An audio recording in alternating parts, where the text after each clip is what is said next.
Alibaba is taking a stake in Chinese video company Youku Tudou in its latest acquisition. I'm Deborah Kan. Joining me now is reporter Paul Mozur, joining us from Beijing. Okay, Paul, as if e-commerce isn't really enough, why would Alibaba want a stake in an entertainment video company?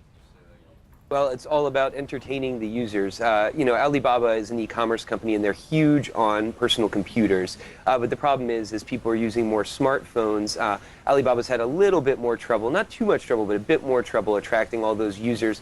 And so the thought process goes, at least this is what analysts are saying, is that, if you have online video and you have something that's really going to grab users' attention, pull them in for an hour watching something, it allows you to pipe ads into them. It allows you to offer deals and links to Alibaba's other mobile services so that people, while watching some popular television show will say, oh, well, I was thinking about buying a purse, and now I see this character with the purse. Oh, there's a purse on the side of the screen. Why don't I just click through to that? So that's the kind of thought process there, to just kind of grab users and bring them in. Okay, and one notable difference is this acquisition was made under an investment vehicle owned by Alibaba founder Jack Ma. It's not the first time we've seen this.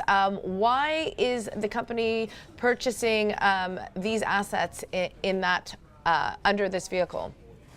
Yeah, so as far as we can tell, one of the issues that China has, and it's somewhat unique in this regard, is that for certain parts of the internet, you need specific licenses to be able to invest. And those are areas that are considered sensitive to the Chinese government. That's things like entertainment, things like finance. And Alibaba, as a Cayman-listed company, actually isn't necessarily, some of its companies anyway, aren't considered local Chinese companies. And so in order to actually be able to invest in some of these sectors that are considered more sensitive, you need a onshore unit. And Jack Ma's investment vehicle is an onshore unit. So as far as we know, that's kind of what's going on, but it's something that's going to get a lot more attention as we get closer to the Alibaba IPO, with people trying to discern, well, why are these companies under Jack Ma's name instead of under the Alibaba name?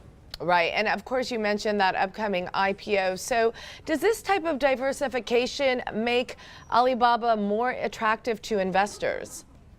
Yeah, I mean, it's a bit of a double-edged sword. Certainly, e-commerce is the sector they're dominant in. There are a bunch of other sectors that they are trying to get involved in. To investors, it's certainly good to hedge risks against some of the issues. But I think the attractiveness to investors about Alibaba is that it's in e-commerce, which is one of the fastest growing sectors. Something like online video has not really been proven to make a lot of money yet. And so I think this might leave some investors scratching their heads. It also brings up some regulatory risks. We saw a few popular U.S. television shows, in particular The Big Bang Theory, get taken down by the government just the other day. And it shows that even as companies like Alibaba are spending a lot of money on companies like Youku Tudou, those companies face real regulatory risks, and the government hasn't fully figured out how it's going to regulate this industry. So down the line, you could be spending a lot of money for things that are going to have their legs cut out from under them by the government. So I think there's a few risks there. The last one is just that Alibaba's made a lot of acquisitions lately. Can they digest them all? And going from a company that's focused on e-commerce to one that's spread out across a number of industries, basically becoming an internet conglomerate, is not an easy thing from a managerial perspective. And it remains to be seen whether Alibaba can really be efficient in managing that challenge. Okay, great. Thanks very much, Paul Mozur, joining us from Beijing.